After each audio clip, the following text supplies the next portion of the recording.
The tale of Ferigo and Biira. The Rwenzori Mountains, majestic and mysterious, loomed over the landscape with their peaks shrouded in mist. Among these peaks lived a small yet resilient community of Pygmies, known for their diminutive stature and exceptional hunting skills. Biira, a princess of this tribe, was a remarkable young woman.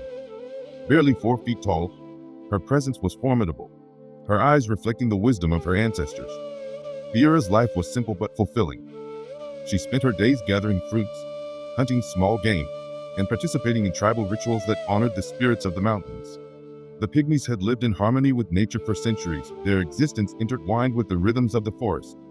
Despite the hardships, their close-knit community thrived, united by a shared history and deep-rooted traditions. Far beyond the mountains, in the village of Rwenzori, where the people were known for their great height, lived Ferigo, a man of extraordinary stature. Standing nearly 10 feet tall, Ferigo was an anomaly even among his people. Driven by a restless spirit and a yearning for adventure, he often ventured into unknown territories, curious about the world beyond his village. His journey eventually led him to the fringes of the Rwenzori Mountains, where he heard tales of the enigmatic Pygmy tribe and their captivating princess. Biira was the jewel of her tribe, not only because of her royal blood but also because of her intelligence, kindness, and exceptional beauty. Many suitors had sought her hand in marriage, drawn by her charm and the prestige of becoming her husband. Each man brought gifts and promises, hoping to win her favor, but Biira remained unmoved, waiting for someone who could truly touch her heart. When Ferigo arrived in the Pygmy village, he caused quite a stir. The Pygmies, never having seen someone of his stature, regarded him with a mix of awe and suspicion. Despite the initial shock, Ferigo's gentle nature and genuine curiosity quickly won them over. His presence was especially intriguing to Biira, who saw in him a kindred spirit, someone who, like her, felt a longing for connection beyond the confines of their respective worlds. Ferigo was equally captivated by Biira. Her grace, wisdom, and sense of humor were unlike anything he had ever encountered. They spent their days exploring the forest, sharing stories of their cultures, and laughing at the quirks of their worlds. As their bond deepened, it became clear to everyone that Ferigo's feelings for Biira were genuine. However, winning her heart was not going to be easy. The greatest hunter of the Pygmy tribe, Wamba, had also set his sights on Biira. Known for his prowess and bravery, Wamba was determined to marry the princess and secure his place as a leader in their community. The elders, recognizing the need for a fair resolution, proposed a challenge. Ferigo and Wamba would set out on a hunt, and whoever returned first with the biggest catch would win Biira's hand in marriage. The day of the hunt arrived, and the entire village gathered to see the two suitors off. Ferigo and Wamba stood side by side, each radiating confidence and determination. Biira watched them with a mixture of anxiety and hope, praying that Ferigo's gentle spirit would prevail over Wamba's raw strength. As the hunt began, Ferigo and Wamba disappeared into the dense forest, each taking a different path. Ferigo moved with surprising agility for someone of his size, his senses attuned to the forest sounds and movements. He had learned much from Biira during their time together, and he relied on this knowledge as he tracked his prey. Wamba, on the other hand, relied on his experience and instinct. He was a skilled hunter, known for his ability to take down even the most elusive game. Confident in his abilities, he believed that the challenge was merely a formality, and that Biira would soon be his. Hours turned into days as the two men pursued their quarry. Ferigo, though unfamiliar with the terrain, used his strength and endurance to his advantage. He navigated the forest challenges with determination, driven by his love for Biira.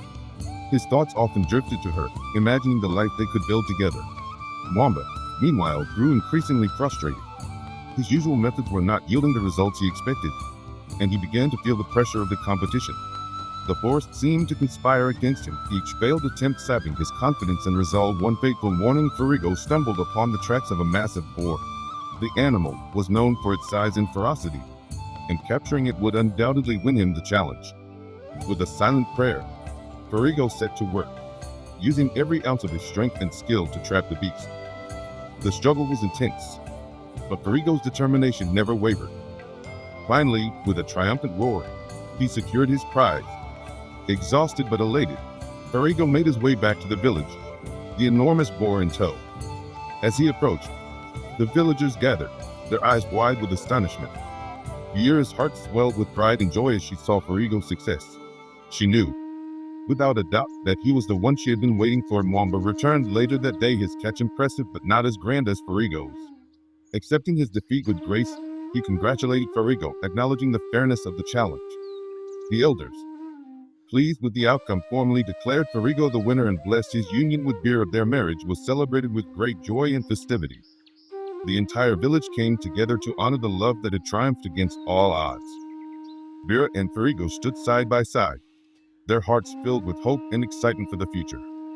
But their journey was far from over. Despite their happiness, not everyone accepted their union. Some members of the tribe, still wary of Ferigo's size and origins, viewed their marriage with suspicion. They whispered behind closed doors, questioning whether such a union could truly bring harmony to their community. These doubts grew louder until they reached the ears of the elders. The elders, wise and fair, decided that Ferigo and Biira's love would need to be tested once more. They decreed that the couple should be banished to the wilderness for a year, to prove their resilience and ability to survive on their own. If they could return after this trial, their bond would be considered unbreakable, and they would be fully accepted. With heavy hearts but unwavering determination, Biira and Ferigo accepted the decree. They gathered what supplies they could carry and set out into the unknown, ready to face whatever challenges lay ahead. The wilderness was harsh and unforgiving, but they drew strength from each other, their love guiding them through the darkest moments. They built a shelter from branches and leaves, finding ways to hunt and forage in the unfamiliar terrain. Biira's knowledge of the forest and Ferigo's strength became their greatest assets. They faced numerous challenges, from encounters with dangerous predators to harsh weather conditions. Each trial strengthened their bond and honed their survival skills. Months passed, and their resilience became legendary. Tales of their courage and resourcefulness spread beyond the forest, reaching even the ears of their doubters. The couple's determination inspired others, proving that love could indeed conquer all obstacles. 1 year later, Ferigo and Biira returned to their village, their faces marked by their trials, but their spirits unbroken. The villagers, awed by their perseverance, welcomed them with open arms. The elders, satisfied with their success, declared their union blessed by the spirits of the mountains. Biira and Ferigo's love became a symbol of resilience and unity, inspiring future generations to embrace diversity and understanding. Their legacy endured, paving the way for a more inclusive and harmonious community. The Rwenzori Mountains continued to stand tall, their peaks watching over the land where a tale of love, survival, and acceptance was etched into the hearts of its people.